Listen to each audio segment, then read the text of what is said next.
بیان یہ چل رہا تھا، وہ جو مشہور سائنٹسٹ کی موت واقع ہوئی ہے اس کے بارے میں بات کر رہا تھا کہ جو اللہ کے وجود کے منکر ہیں، سورہ ملک میں اللہ تعالیٰ نے کتنے دلائل دیے اپنے وجود کے، اپنی قدرت کے، اپنی طاقت کے، دلائل کے انبار لگا دیے.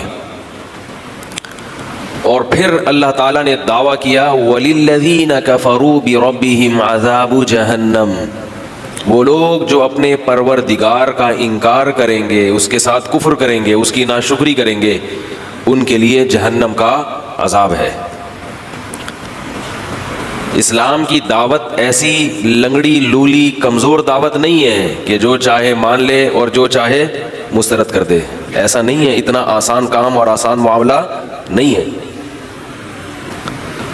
یہ اللہ کا دین ہے، لہذا اختیار تو اللہ نے دیا دنیاوی لحاظ سے کہ تم مانو نہ مانو تمہاری مرضی ہے، لیکن یہ یاد رکھو نہ ماننے کی صورت میں جو عذاب دیا جائے گا وہ عذاب معمولی نوعیت کا نہیں ہوگا.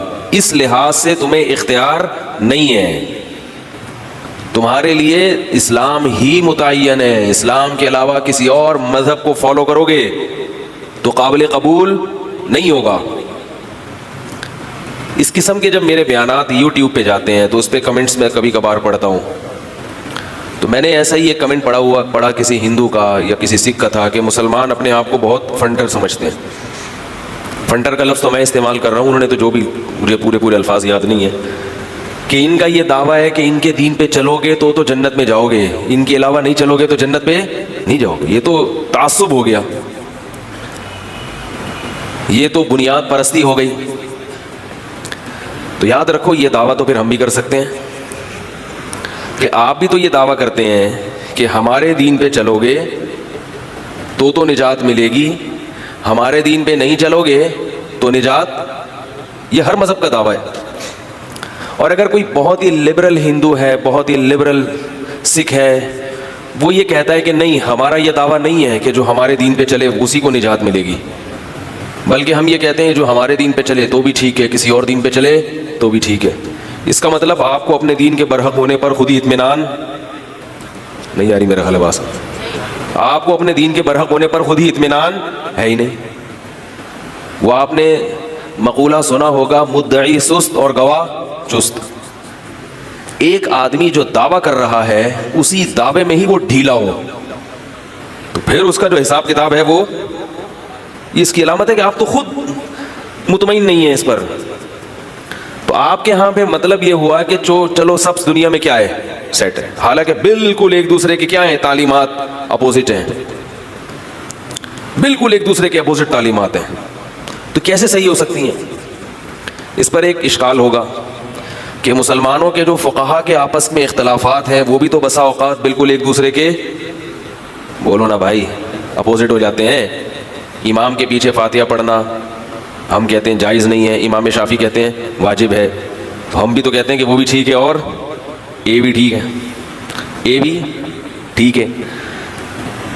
تو یاد رکھو اس اختلاف کی نوعیت اور ہندوؤں سے یا عیسائیوں سے جو اختلاف ہے، اس اختلاف کی نوعیت میں زمین اور آسمان کا فرق ہے. ایک اختلاف وہ ہے کہ آپ نے اللہ کو اللہ مان لیا، اللہ کے پیغمبروں کو پیغمبر مان لیا، اللہ کے سفیر کو سفیر مان لیا. اب اگر اللہ کے پیغمبر نے کوئی ایسی بات کہی جس بات کے دو مطلب نکل رہے ہیں، اس کو ڈیفائن کرنے میں کیا ہو رہا ہے؟ اختلاف ہو رہا ہے. تو اس اختلاف کا مقصد اللہ اور اس کے رسول کے اپوزٹ چلنا نہیں ہے، بلکہ اللہ اس کے رسول ہی کے راستے کو فالو کرنا ہے.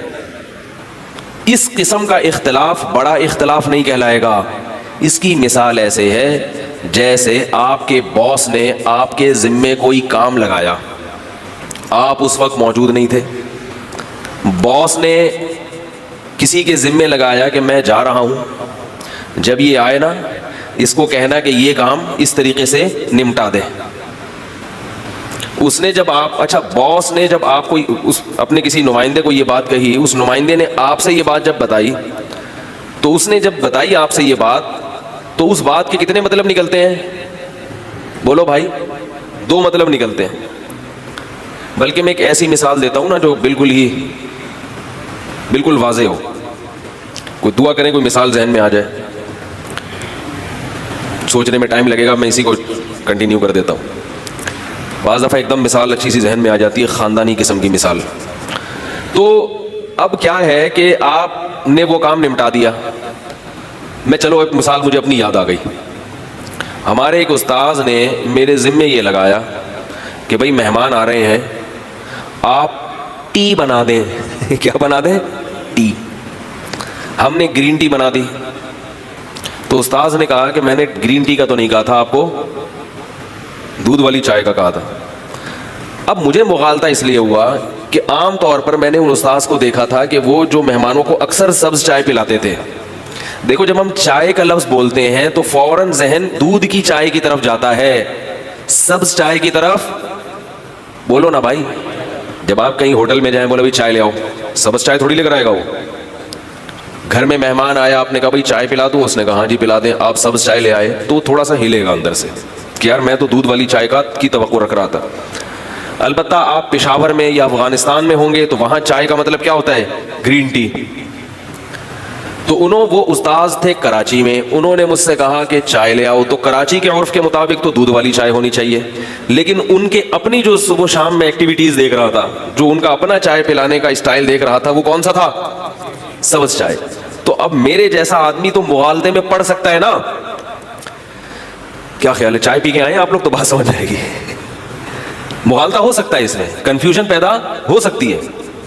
میں نے کیا کیا کہ میں نے گرین بنا دی. انہوں نے کہا یار گرین تھوڑی بولی تھی, لیکن ایسا نہیں کہ انہوں نے مجھ پہ بہت شدید غصے ہوئے ہوں, دفع ہو جاؤ یہاں سے, تمہیں بولو کیا, بولتا کیا ہوں, سمجھتے کیا ہو. ان کو خیال تھا بھائی اس کا مقصد کیا تھا, میرے حکم کو فالو کرنا تھا, میری تابعداری کرنی تھی. اس نے میری تابعداری میں مخالفت نہیں کی, لیکن ظاہر ہے کہ میں نے بھی تو وضاحت نہیں کی تھی کہ دودھ پتی یا سبز چائے, تو کنفیوژن ہو سکتی ہے. چلو کوئی بات نہیں, دوبارہ بنا دو. ایسے موقع پر جو حکم دینے والا ہے وہ اگر غصہ ہو جائے تو یہ اس کے بد اخلاق ہونے کی علامت ہوتی ہے, اس کے غلط ہونے کی علامت ہوتی ہے. اللہ اس کے رسول صلی اللہ علیہ وسلم نے جو ہمیں احکام دیے ہیں, کچھ احکام تو ایسے ہیں کہ جس میں دو رائے ہو نہیں سکتی, کچھ احکام ایسے ہیں جن میں یہ مفہوم بھی نکلتا ہے, اور اب اس میں اگر اختلاف ہوگا تو وہ ایسا اختلاف ہے کہ اس اختلاف سے بچنا ممکن ہے نہیں. اس میں امت نے صدیوں سر توڑا, سر جوڑا, سر پھوڑا, لیکن اختلاف ختم, کیونکہ دونوں طرف رائے تھی. آج بھی ہم دیکھتے ہیں تو یہ جو متضاد آرا ہیں یہ الگ چیز ہیں, اور جو مذاہب کے آپس میں متضاد آرا ہوتی ہیں وہ بہت بڑی بڑی آرا ہوتی ہے. اس کی مثال, ابا نے آپ کو کوئی بات کہی, مثال کے طور پر میرے ابا مجھے کہتے کہ چائے بنا دو, میں گرین ٹی بنا کے لے آتا, ابا کہتے بیٹا میں تو کہہ رہا تھا کہ کیا ہے, دودھ والی چائے. دوسرا بھائی, جب ابا نے مجھے کہا نا چائے بناؤ, تو ہم دو بھائیوں میں اختلاف ہو گیا. ایک بھائی کہہ رہے ابا کا مقصد کیا ہے, دودھ والی, دوسرا کہہ رہے کہ ابا کا مقصد کیا ہے, سبز چائے. اختلاف ہو گیا. ابا اس وقت ہے نہیں, اویلیبل ہے نہیں, وہ آرڈر دے کے چلے گئے موبائل بند کر کے. تو یہ اختلاف ہوگا تو ابا جب آئیں گے تو زیادہ زیادہ یہ کہیں گے بھائی یہ صحیح کہہ رہا ہے اور یہ غلط کہہ رہا ہے, لیکن غصے کسی پر بھی نہیں ہوں گے. بولیں گے بھائی میری طرف سے یہ غلطی ہوئی کہ میں نے صحیح صاف لفظوں میں وضاحت نہیں کی. لیکن دو بھائیوں میں اختلاف اس بات کا نہیں ہے کہ ابا نے جو حکم دیا اس کا مطلب کیا ہے. اختلاف یہ ہو رہا ہے, ایک بھائی کہہ رہا ہے یہ ابا ہے ہی نہیں یاری بات, یہ ابا ہے ہی نہیں, لہذا ان کو فالو کرنا ہمارے ذمے ہے ہی نہیں. دوسرا کہہ رہا ہے بھائی یہ ابا ہیں. اب ابا جب گھر آئیں گے وہ دیکھیں گے دو بھائی آپس میں کیا کر رہے ہیں, دونوں کے یوٹیوب پہ کمنٹس آ رہے ہیں. ایک کہہ رہے ہیں کہ مفتی صاحب نے جو یہ بیان دیا ہے کہ صرف اسلام ہی برحق ہے, اللہ کیا ہے, اللہ ہمارا رب ہے, اور اللہ کے سفیر کون ہے, محمد صلی اللہ علیہ وسلم ہے. اور دوسرا کہہ رہے کہ نہیں اللہ نہیں ہے, اللہ ہے ہی نہیں, یا اللہ کے علاوہ بھی بہت سارے اللہ ہیں. جیسے کوئی کہ ابا کے علاوہ وہ بھی ابا ہیں, وہ بھی ابا ہیں, وہ بھی ابا ہیں, وہ بھی ابا ہیں. تو یہ والا اختلاف قابل قبول نہیں ہے. اس میں ایک بھائی یہ کہنے میں حق بجانب ہوگا کہ بیٹا میں کہہ رہا ہوں کہ یہ میرے ابا ہیں, اگر تو نے نہیں مانا نا خدا کی قسم ابا تجھے جائیداد سے آگ کر دیں گے. تیرے لیے پھر ابا کے گھر میں کوئی ٹھکانہ نہیں ہے. دوسرا بھائی کہہ رہا ہے یار تم تو براڈ مائنڈیڈ آدمی نہیں ہو بالکل, ہاں تم جو نظریہ تم جو دعویٰ کرو تو تمہیں تو ابا کی وراثت ملے گی, اور میں تم سے اگر رائے میں اختلاف کر رہا ہوں تو میں ابا کی ساری جائیداد سے محروم. کیا خیال ہے بھائی؟ تو دوسرا بھائی, پہلا بھائی یہ کہے گا نا کہ جب تو اس کو ابا مانتا ہی نہیں ہے تو تجھے اس کی وراثت اس کی جائیداد سے کیا کرنا ہے, وہ تو تجھے گھر سے باہر نکالے گا. ہم بھی یہ کہتے ہیں جب تم اللہ کو اللہ مانتے ہی نہیں ہو تو پھر تمہیں اس کی جنت سے کیا واسطہ. بہت مشکل ہے سمجھانا بھائی, پھر تم کو اس کی جنت سے کیا لینا دینا بھائی. اللہ کہے گا یہ تو جنت کے وعدے ان لوگوں کے لیے کیے تھے جو میرے وعدوں پر یقین کرتے ہیں, مجھے مانتے ہیں. تم تو کہا کرتے تھے کوئی خدا نہیں ہے, اور بعض مانتے تھے خدا ہے مگر وہ 50 والے کو بھی مانتے تھے, 100 والے کو بھی مانتے تھے, کبھی اس کے سامنے جھک جاتے کبھی اس کے سامنے جھک جاتے. تو اللہ کہیں گے نا, جیسے ابا کہیں گے کہ کبھی تم ستار بھائی کو ابا کہہ رہے ہو, تو کبھی وسیم بھائی کو, کبھی سلیم کباڑیے کو اپنا باپ بنا لیتا تھا تو وراثت بھی اسی سے جا کے مانگ بھائی. تو کیا خیال ہے؟ تو اللہ بھی کہے گا کہ اب کس سے نجات مانگو. ارے بھائی آپ لوگ تو بول لو یار اللہ کے بندو. اللہ کیا کہے گا, اب نجات کس سے مانگو. تلک الدار الآخرۃ نجعلها للذین لا یریدون علوا فی الارض ولا فسادا والعاقبۃ للمتقین. فرمایا دنیا سب کو ملے گی, دنیا کافر کو بھی ملے گی, مسلمان کو بھی ملے گی, نمازی کو بھی ملے گی, بے نمازی کو بھی ملے گی, لیکن یہ جو آخرت کا گھر ہے یہ صرف اور صرف اور صرف ہم نے اپنوں کے لیے رکھا ہوا ہے. اپنوں کے لیے جو ہمارے وعدوں پر یقین کرتے ہیں صرف ان کو ملے گا, ان کے علاوہ اس میں کسی اور کا حق نہیں ہے.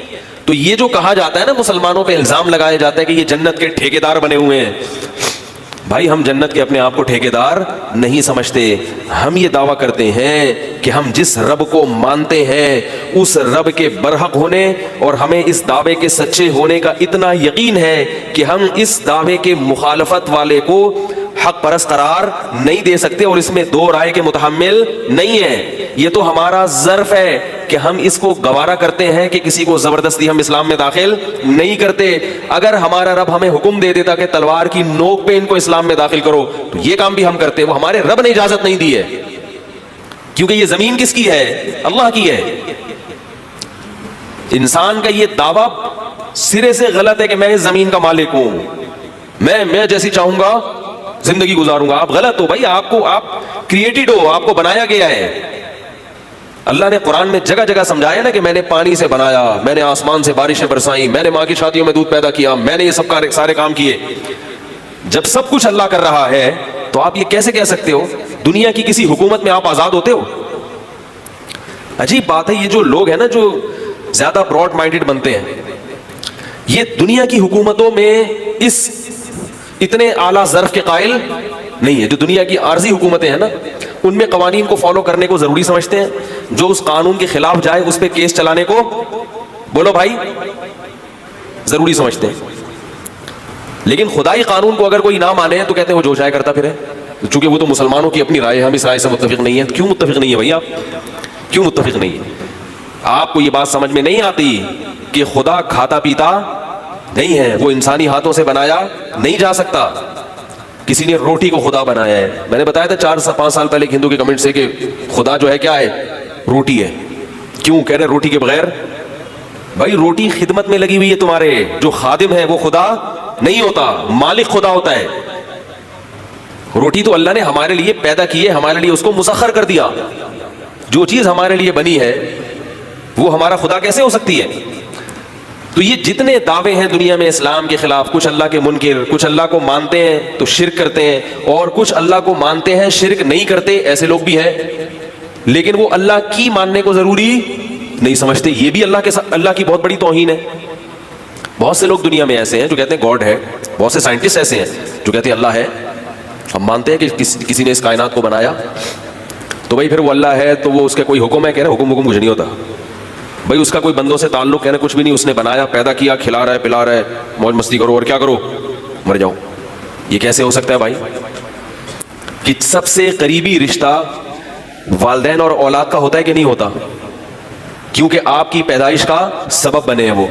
تو جو اللہ جو سبب نہیں بنا بلکہ حقیقی خالق ہے, جس کی طاقت کن کی طاقت سے آپ وجود میں آئے ہو, جو آپ کو آپ کی پیدائش سے پہلے سے جانتا ہے, اس کا اپنی مخلوق کے ساتھ کوئی رشتہ کوئی تعلق نہیں ہے. ایسے کیسے ہو سکتا ہے؟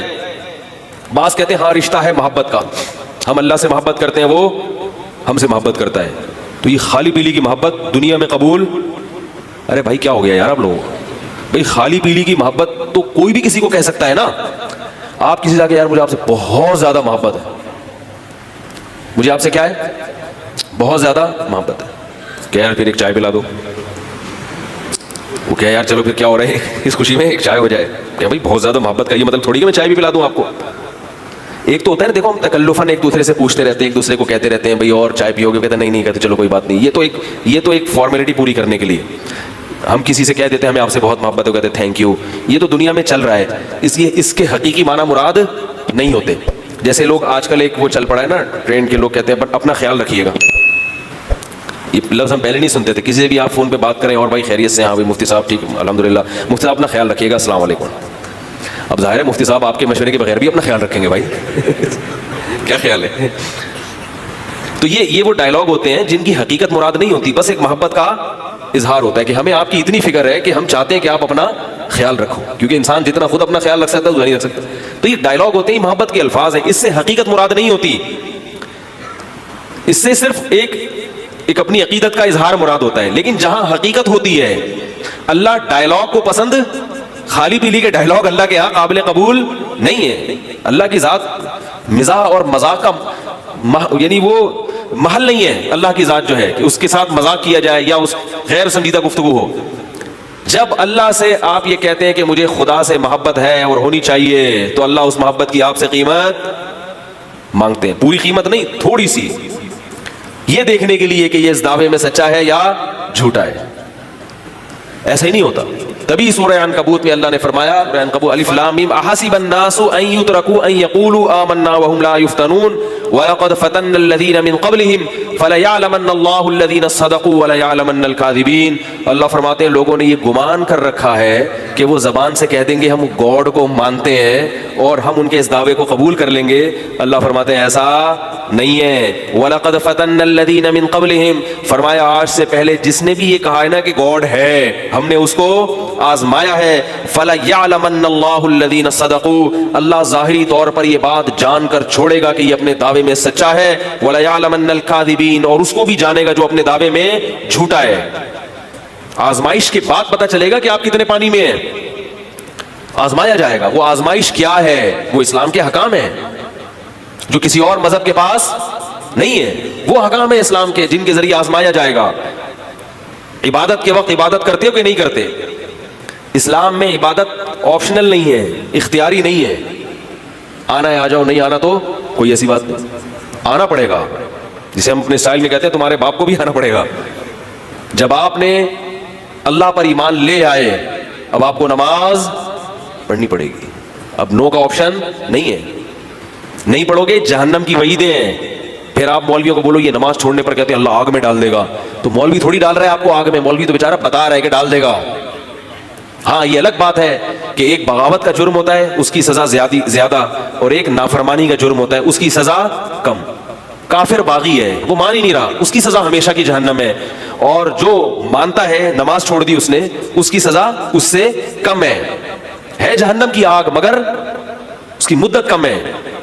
اس کی مثال ایسے, ایک آدمی ابا کو ابا مان رہا ہے, ابا کے آرڈر کو نہیں مان رہا. یہ تو مانتا ہے کہ ابا کا آرڈر ہے مگر سستی کرتا ہے, اس کو 2-4 چمیٹ لگیں گے.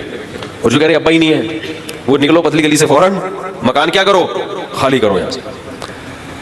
تو اس لیے اسلام نے یہ دعویٰ کیا ہے وَمَن يَبْتَغِ غَيْرَ الْإِسْلَامِ دِينًا فَلَن يُقْبَلَ مِنْهُ, جو اسلام کے علاوہ کسی اور مذہب کو مذہب بنائے گا قابل قبول نہیں ہے. کیونکہ اگر اللہ اس کی اجازت دے دیتے تو اس کا مطلب اللہ خود اپنے مذہب کے برحق ہونے پر متردد ہیں. اللہ کو خود معاذ اللہ نقل کفر نباشت, اللہ تعالیٰ معاذ اللہ کو کنفیوز ہیں کہ بھئی یہ بھی ٹھیک ہے تو چلو تھوڑا بہت وہ بھی چلتا ہے. ایسا نہیں ہے. دوسری ایک بات یہ ہے کہ یہ جو غیر مسلموں کی طرف سے دعویٰ کیا جاتا ہے کہ مسلمان متعصب ہیں, بھئی اپنے ہی کو برحق سمجھتے ہیں, اپنے آپ ہی کو کیا سمجھتے ہیں, برحق سمجھتے ہیں, اور یہ کہتے ہیں کہ جو اس کو فالو نہیں کرے گا وہ معاذ اللہ جہنم میں جائے گا. تو سوال یہ پیدا ہوتا ہے کہ تعصب تو آپ کے اندر بھی ہے نا. آپ ہندو صرف اس بیس پر ہے کہ آپ ہندوؤں کے گھر میں پیدا ہوئے, آپ سکھ صرف اس بیس پر ہے کہ آپ سکھوں کے گھر میں پیدا ہوئے. آپ نے کبھی اس تحقیق کی کوشش کی کہ میں صحیح مذہب کو فالو کر رہا ہوں یا غلط مذہب کو؟ جو پروپیگنڈا مسلمانوں کے خلاف آپ کے باپ دادا نے بتا دیا کہ یہ دہشت گرد ہوتے ہیں, یہ ٹیپو سلطان یوں تھا تو محمود غزنوی یوں تھا, جو کچھ انہوں نے آپ اٹرم شٹرم آپ کو کہہ دیا, آپ نے اس پہ کیا کر لیا؟ کل کسی کے کمنٹس میں نے پڑھے, یہ محمود غزنوی لٹیرا اور یہ محمود غزنوی یوں تھا اور اس نے تلوار کی نوک سے اسلام پھیلایا اور یہ کیا اور وہ کیا. مجھے دنیا میں بتاؤ, کہیں بھی دنیا میں کوئی حکومت اخلاق کے زور سے قائم ہوئی ہے؟ نہیں یاری بات میرا خیال ہے. امریکہ ایسے وجود میں آیا تھا کہ انگریز گئے تھے وہاں, اخلاق سے ریڈ انڈین کو دعوت دی کہ یار ہمیں حکمران کے طور پہ تسلیم کر لو. انہوں نے کہا چلو ٹھیک ہے, تم بہت اچھے ہو, گورے ہو, ہم کالے ہیں, تم ہم پہ حکومت کرو. ہے بھائی, محمود غزنوی کی آپ کو تلوار نظر آ رہی ہے. ہندو راجاؤں نے, ہندو پنڈتوں نے جو گاؤں دیہاتوں پہ حکومتیں کی ہے, وہ کیا ان کو رام کر کے, ان کو اپنے نظریوں سے مطمئن کر کے پھر انہوں نے الیکشن ہوا تھا؟ یہ تو جمہوریت کا نظام اس دور میں شروع ہوا ہے. صدیوں سے ایسا ہی ہوتا تھا کہ تلوار کی نوک سے بولو بھائی حکومتیں کی جاتی تھی. تو اصل سوچنے کی چیز یہ نہیں ہے کہ کس نے تلوار کی طاقت سے حکومت کی ہے, اصل یہ ہے کہ کس نے تلوار کا صحیح استعمال کیا اور کس نے تلوار کا غلط استعمال کیا. کس نے تلوار کی نوک سے توحید کا نظام قائم کیا, زنا کو معاشرے سے ختم کیا, شراب کو ختم کیا, ہندو عورتوں کو جلایا جاتا تھا, اس نظام کو ختم کیا, انصاف کا نظام معاشرے میں قائم کیا.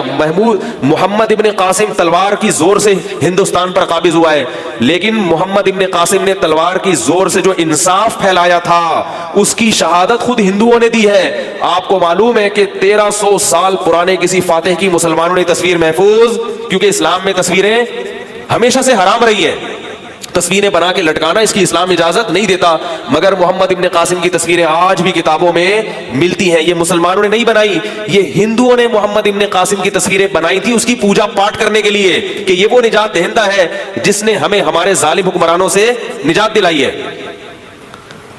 تو یہ ایک 5ویں کلاس کے بچے کو یہ بات سمجھاؤ تو سمجھ میں آ جائے گی, اور آپ پی ایچ ڈی یعنی کیے ہوئے ڈاکٹر ہیں اور آپ اس پروپیگنڈے سے متاثر ہو رہے ہیں کہ مسلمان کیا ہوتے ہیں؟ دہشت گرد. یہ تلوار سے انہوں نے دنیا میں سب کچھ پھیلایا ہے, ہر دور میں تلوار ہی سے جو کچھ پھیلا ہے وہ پھیلا ہے.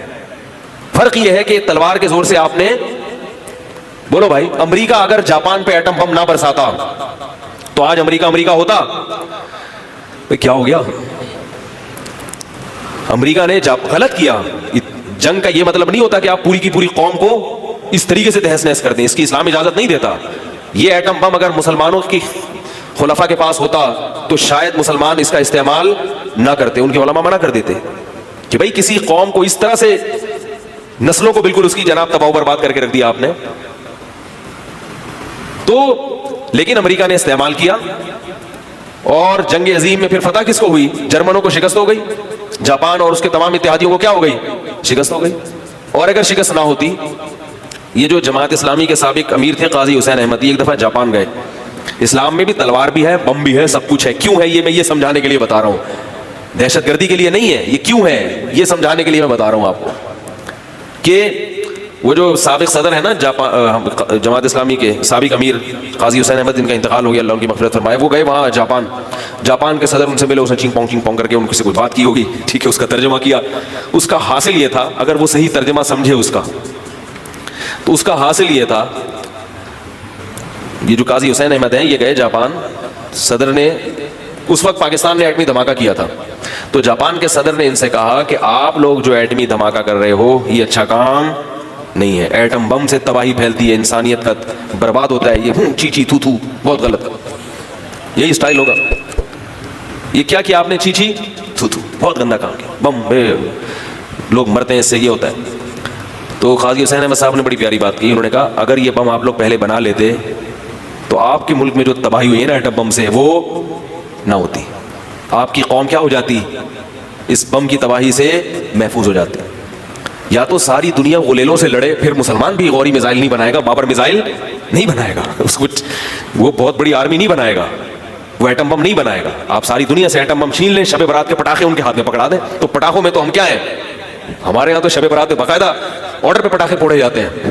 صحیح سمجھ میں آ رہی ہے بات؟ لیکن دنیا کی اسلام دشمن طاقتیں ایٹم بم بھی بنائیں, ان کی مضبوط آرمی بھی ہو, ان کی ایئر فورس بھی ہو, ان کی سمرینیں بھی ہوں, اور وہ جناب دور سے دور وار کرنے والے میزائل بنا رہے ہوں, تو پھر مسلمان بھی کیا کرے گا؟ بنائے گا, کیونکہ مسلمان کو اس کے کتاب نے, اس کے قرآن نے حکم دیا, فرمایا اعدوا لهم ما استطعتم من قوہ, کیونکہ اسلام برحق مذہب ہے, اسلام سچا مذہب ہے. تو اللہ فرماتے ہیں تم تو اس کے زیادہ اہل ہو کہ اپنا ڈیفینس کرو, اپنا دفاع کرو. فرمایا اتنی طاقت جمع کرو, اتنی طاقت جمع کرو, ترہبون بہ عدو اللہ وعدوکم, اس طاقت کو دیکھ کر دشمن تھر تھرانے لگے, لڑنے کی نوبت نہ آئے, وہ سمجھنے لگے بھائی ان سے لڑنا ہی حماقت ہے ان لوگوں سے. ترہبون بہ, تمہاری اس طاقت کو دیکھ کر, تمہارے اس اسلحے کو دیکھ کر, سن کر یار ایسے ایسے میزائل ایجاد ہو رہے ہیں, اس کو دیکھ کر یہ کیا کرنے لگے, ورنہ کمزور آدمی کو لوگ کھا جاتے ہیں. جاپان دیکھو نا, کتنے بڑے بڑے سائنسدان ہیں جاپان کے, مگر کوئی پالیسی بیچارہ. ہمارے ایک رشتے دار تھے, مرچنٹ نیوی میں کیپٹن تھے وہ, انہوں نے بتایا کہ ہم کیا کرتے ہیں کہ جاپان سے گندم کا جہاز لے کے جاتے ہیں امریکہ, پھر وہی جہاز واپس جاپان لے کے آتے ہیں. میں نے کہا یہ کیا ڈرامہ ہو رہا ہے. انہوں نے کہا امریکہ بہادر نے کہا ہے کہ مجھ سے تم اتنی ٹن گندم خریدو گے. اب وہ ان کے کیلکولیشن میں وہ اتنے ٹن گندم جاپان نے نہیں خریدی, اور ابھی گندم ہے نہیں, تو لاؤ دو اور خریدو ہم سے. بدماشی ہے, تاکہ ہمارے جو کاغذات میں جو ہے نا حساب کیا ہو جائے.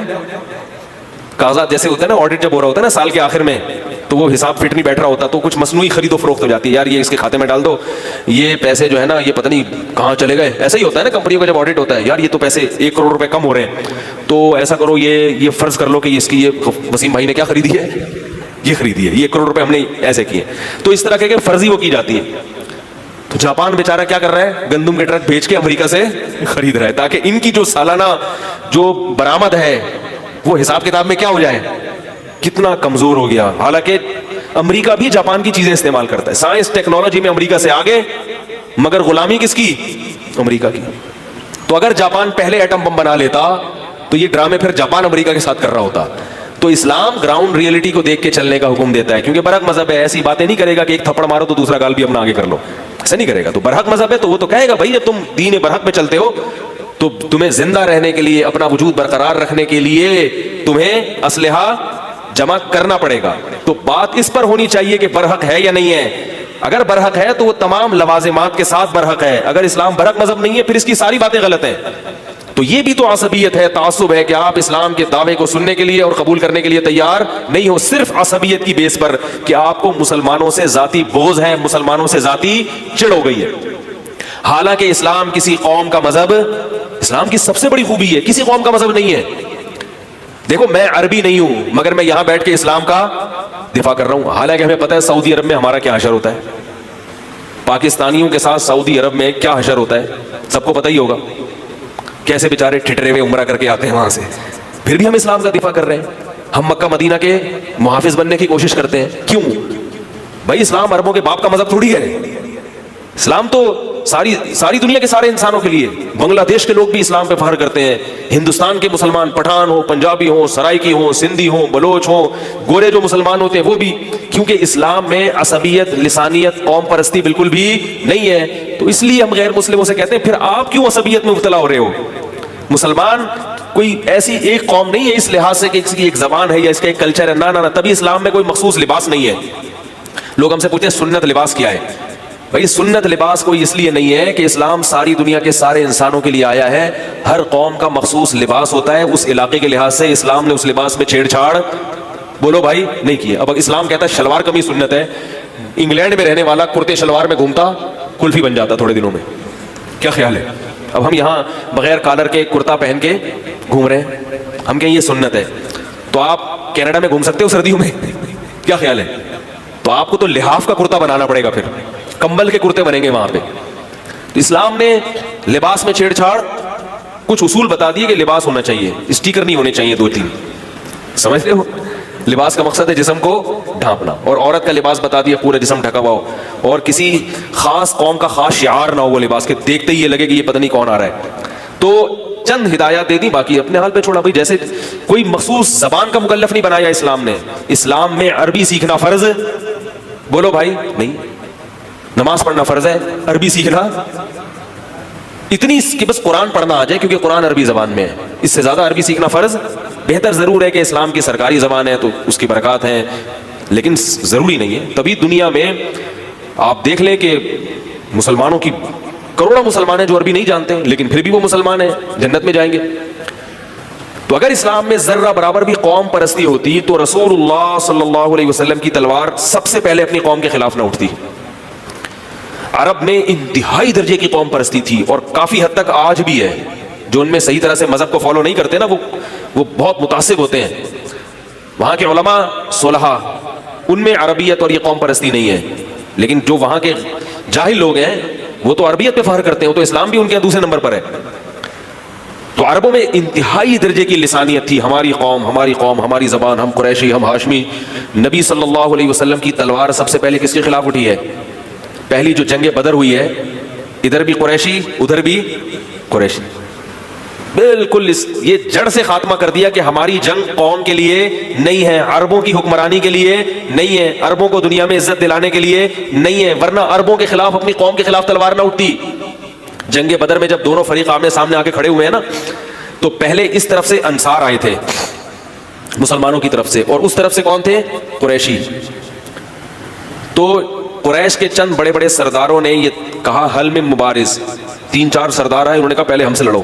عرب میں یہ ہوتا تھا کہ جب جنگ شروع ہونے والی ہوتی تھی, جو قوم کے بہادر ترین لوگ ہوتے تھے نا, وہ پہلے آگے نکل کے آتے تھے اور حل میں مبارز کا نعرہ لگاتے تھے کہ پہلے ہم سے لڑو, اور یعنی تمہاری طرف سے بھی ایک آدمی آئے, دونوں میں سے ایک کی لاش گرے گی تو پھر جنگ شروع ہوگی. یہ بڑے بہادروں کا کام ہوتا تھا. بھائی آپ کو پتا ہے کہ میں سامنے نکل کے کافروں کا ایک سردار سامنے سے آیا ہے, تو یہ بھی کوئی معمولی آدمی نہیں ہوگا, کیونکہ اس کو پتا ہے میں جب تک نہیں مروں گا یا سامنے والا نہیں مرے گا اس وقت تک لڑائی شروع نہیں ہوگی. ڈان اسی کو کہتے ہیں میرا خیال ہے. میں نے کسی سے پوچھا تھا یہ ڈان کیسے بنتا ہے, اوریجنل ڈان, تو انہوں نے بتایا کہ اس کا بین الاقوامی اصول یہ ہے, پتہ نہیں حقیقت ہے, اللہ آپ ہی بہتر جانتے ہوں گے بھائی, یا تو اللہ جانتا ہے آپ جانتے, کہ وہ جو ڈان ہے نا, جو اوریجنل ڈان, فلموں کا ڈان نہیں, وہ کہیں ان کی خفیہ زمین دوز لڑائیاں ہوتی ہیں, دو پارٹیاں ان کو لڑواتی ہیں, پھر ان میں جو زندہ بچہ ہے وہ کیا بنتا ہے, پھر انڈین فلم کا اگلا ہیرو, پتہ نہیں حقیقت ہے یا وہ ہوتا ہے. تو یہ حقیقت میں ہوتا ہی نہیں ہوتا واللہ عالم, لیکن صحابہ کے دور میں عربوں کی لڑائیوں میں ایسا ہوتا تھا کہ دو فائٹ کریں گے, ان میں ایک کی لاش جب تک نہیں گرے گی اس وقت تک جنگ کا آغاز نہیں ہوگا. عتبہ ابن ولید وغیرہ جیسے مشرکین کے, قریشیوں کے جو نبی کے خاندان کے لوگ تھے, ظاہر ہے وہ تو عرب کے بہادر ترین لوگ شمار ہوتے تھے, بڑی خاندانی عزت تھی ان کی, وہ آئے لڑنے کے لیے, 3 یا 4 آئے اور کہنے لگے حل میں مبارز, کوئی ہے ہمارے مقابلے میں؟ تو ادھر سے انصار صحابہ آئے, ادھر سے 3 تو یہاں سے بھی 3. تو ان قریشی کافروں نے کہا لیس باکفائنا, یہ ہمارے ہم پلہ اور ہمارے جوڑ کے. کیا بہادری تھی دیکھو آپ, تبھی تو اللہ نے ان میں نبی بھیجا کہ ان کا رخ چینج کرنے کی دیر ہے. جو آج ادھر بہادری دکھا رہا ہے یہ کلمہ پڑھ کے نبی کا ساتھ بھی ایسے ہی دیں گے, اور جو منافق ہوں گے نا, جو قوم بزدل ہوتی ہے وہ ادھر بزدلی دکھائے گی تو ادھر بھی ہائے اللہ ہوئی اللہ کرے گی, یہ کیا ہو رہا ہے اللہ, یہ کیا ہو رہا ہے, یہ مار کیوں رہا ہے بھائی, یہ کون سا اسلام ہے بھائی, ہم نے اسے تھوڑی اسلام قبول کیا تھا. تو وہ کیا ہے کہ ادھر سے جب آئے انہوں نے کہا نہیں لیس باکفائنا, یہ ہمارے جوڑ کے, کفو ہوتا ہے نا ہم پلہ پیرل, یہ جوڑ کے نہیں, فائٹ میں مزہ نہیں آئے گا. تو پھر ادھر سے نبی صلی اللہ علیہ وسلم نے اپنی قوم کے خاص جو اپنے قریبی لوگ تھے, جعفر طیار کو بھیجا, چچا زاد بھائی, اور حضرت علی کو بھیجا, اور ایک اور صحابی تھے میرے ذہن سے ان کا نام نکل گیا. تو یہ 3 صحابی کو, حضرت علی, حضرت جعفر طیار, یہ نبی کے چچا زاد بھائی قریشی ہاشمی, ان کو بھیجا. تو یہ عتبہ ابن ولید اور یہ دوسرے سردار کہیں گے نام اکفاؤنا, ہاں یہ ہے ہمارے جوڑ کے, ان سے لڑائی میں مزہ آئے گا, اور پٹ گئے. حضرت علی اور جعفر طیار رضی اللہ تعالیٰ عنہ نے 2 کو لڑائی ہوئی, میدان میں مار دیا ان دونوں کو, لیکن جو تیسرے قریشی صحابی تھے مسلمانوں کی طرف سے, یہ شہید ہو گئے. ان کی ٹانگ کٹ گئی تھی تو خون بہا, اور جس کی وجہ سے شہید ہو گئے, لیکن پھر اس کو بھی مسلمانوں نے چھوڑا نہیں, وہ جو جس نے ان کو شہید کیا تھا ان کو بھی مسلمانوں نے قتل کر دیا. تو اس کے بعد جنگ شروع ہوئی ہے, ادھر بھی قریشی اور ادھر بھی قریشی. سب سے پہلی تلوار نبی کی کس کے خلاف اٹھی؟ اپنی قوم کے خلاف. مجھے وہ واقعہ یاد آتا ہے, حضرت سلمان فارسی جو پرشین تھے, فارسی بان تھے, وہ آگ کی پوجا کرنے والے لوگ تھے. ایک جب ایران اور فارس کے خلاف صحابہ کا لشکر گیا نا لڑنے کے لیے, تو حضرت سلمان فارسی امیر بنے ہوئے تھے, عربوں کے کمانڈر بنے ہوئے تھے. کمانڈر کون تھا؟ سلمان فارسی. چڑھائی کس ملک پہ ہو رہی ہے؟ انہی کے اپنے ملک پہ جہاں سے وہ ہجرت کر کے آئے ہیں. تو جب چاروں طرف سے گھیرا ہے دشمنوں کو, تو حضرت سلمان فارسی نے صحابہ سے کہا, ماتحت جو صحابہ تھے جنگ لڑ رہے تھے, ان سے کہا کہ یہ خلفائے راشدین کے دور کی بات ہے, ان سے کہا صبر کرو, میں پہلے ان کو دعوت دوں گا, کیونکہ نبی نے فرمایا کہ 3 دن تک کیا کرو, دعوت دو, اس کے بغیر لڑائی کیونکہ ہمارا مقصد حکومت نہیں ہے. اگر یہ اسلام قبول کر لیتے ہیں حکومت کریں. اس سے بھی پتہ چلتا ہے کہ اسلام کی تلوار زمین کے حصول کے لیے نہیں ہے. محمود غزنوی محمد بن قاسم نے جب حملے کیے تھے تو ہندوؤں سے کہا تھا کہ اگر تم دین برحق کو فالو کر لیتے ہو ہمیں حکومت نہیں چاہیے, رکھو اپنی حکومت اپنے پاس, اس سسٹم کو رائج کرو. یہ جو تمہارا ظالمانہ سسٹم ہے جس میں بتوں کی عبادت ہو رہی ہے, جس میں وراثت کی دھجیاں اڑائی جا رہی ہیں, کوئی قانون ہی نہیں تھا. عورتوں کو تو اسلام نے وراثت دی ہے, پہلے تو وراثت تھی نہیں عورت کی. تو یہ نظام نہیں چلے گا. طائف میں نبی صلی اللہ علیہ وسلم نے معاہدہ کیا, طائف والوں کی حکومت طائف والوں کو دی آپ صلی اللہ علیہ وسلم نے, لیکن کچھ ایگریمنٹ کر لیے کہ بھئی یہ چیزیں تمہیں فالو کرنی پڑیں گی, حکومت اپنے پاس رکھو. تو حضرت سلمان فارسی رضی اللہ تعالیٰ عنہ نے چاروں طرف سے گھیرا. تو صحابہ نے کہا اجازت دیں کہ ہم حملہ کریں. فرمایا نہیں نہیں نہیں, 3 دن تک کیا کروں گا, دعوت دوں گا. پھر دعوت کا اسٹائل دیکھیں, وہاں سے قوم کے لوگوں کو بلایا اور سرداروں کو اور جو بھی کمانڈر تھے ان کو بلایا. انہوں نے کہا کہ یا اہل فارس انی رجل منکم ترون العرب یطیعوننی, اے اہل فارس تمہاری قوم کا آدمی ہوں لیکن دیکھ رہے ہو عرب میری اطاعت کر رہے ہیں. ایک دوسری قوم جو آج تک کسی کو کسی غیر لسانیت عصبیت کی وجہ سے کسی دوسری زبان والے کو انسان ماننے کو تیار نہیں تھی. یہ اجمی کا لفظ کیا, گونگے کو کہتے ہیں اجمی. جانوروں کو عربی میں اجمی کہا جاتا ہے. عجم کا مطلب کیا ہے, بولنا نہیں آتا. عرب کہتے تھے ہم اتنے فصیح ہیں کہ ہمارے علاوہ کسی قوم کو حقیقی معنی میں بولنا آتا ہی نہیں, کیونکہ عرب میں شاعری تھی, بڑے زبردست ان کے مقالے ہوا کرتے تھے. وہ کہتے ہیں ان کو کیا بولنا آتا ہے, ان کو کیا, ان کی نہ کوئی شاعری ہے نہ کوئی اس میں مزہ ہے. تو وہ بڑے فخر کرتے تھے. پھر کہتے تھے ہم ابراہیم علیہ السلام کی اولادوں میں ہیں, ہمارے پاس بیت اللہ کی چابیاں ہیں. اور لڑائی بھی کرتے تھے, وہ ایسا نہیں تھا. سخاوت تھی, صلہ رحمی تھی, رشتہ داری جوڑنا, یہ ساری خصوصیات تھیں جس کی وجہ سے وہ بڑا فخر کرتے تھے اپنی قوم پہ. لیکن سلمان فارسی کیا کہہ رہے ہیں اپنی قوم کو کہ دوسری قوم نے میری کیا کر رہی ہے, اطاعت کر رہی ہے. کیا مطلب, بتا دیا کہ یہ دین, یہ جو ہماری لڑائی ہے زبان, ملک, قوم, زمین کی بنیاد پر نہیں ہے. یہ کس کی بنیاد پر ہے, اللہ کے دین کو زمین پر نافذ کرنا. یہ اس بیس پر لڑائی ہے. 3 دن تک سمجھاتے رہے, ان کی سمجھ میں لیکن نہیں بھائی. پھر ٹھیک ہے, لڑائی ہوئی اور الحمدللہ مسلمانوں کو فتح ہو گئی. بعض قومیں مان بھی جاتی تھی, بعض نہیں بھی مانتی تھی. پھر جو فتح ہوتی تھی تو پھر کسی کو نہیں کہا جاتا تھا کہ تم زبردستی مسلمان ہو جاؤ. ٹھیک ہے, ہم تمہاری عبادت گاہوں کی حفاظت کریں گے, اس کا ہمیں سالانہ اتنا ٹیکس دیا کرو. اور مسلمانوں سے زکوٰۃ لی جاتی ہے جو اس سے زیادہ ہے. سمجھ آ رہی ہے بات؟ صرف فرق کیا کہ زکوٰۃ عبادت ہے اور غیر مسلم سے جو جزیہ لیا جائے گا وہ عبادت نہیں ہے. مسلمان عبادت سمجھ کے دے گا, وہ بغیر عبادت کے دیں گے. تو اس لیے یہ ساری چیزیں 5ویں کلاس کے بچے کو سمجھاؤ گے تو میرے بھائی سمجھ میں آ جائیں گی. لیکن الزامات کی آپ ایک طویل فہرست, مسلمان دہشت گرد ٹیپو سلطان نے آ کے یہ کر دیا, لوٹ مچا کے چلا گیا, مندروں کو لوٹ لیا. تو ظاہر ہے میرے بھائی جب وہ قبضہ کرے گا تو جو بھی حاکم ہوتا ہے زمین کا مالک تو وہی ہوتا ہے نا. جب وہ آئے گا تو زمین کا تو جو جتنی بھی حکومتی املاک ہیں وہ اس کا کیا بن جائے گا, مالک. تو یہ ایک واقعہ نظر آتا ہے محمود غزنوی کا, لیکن ایسے لاکھوں جو ہندوؤں کی مندر محفوظ ہیں.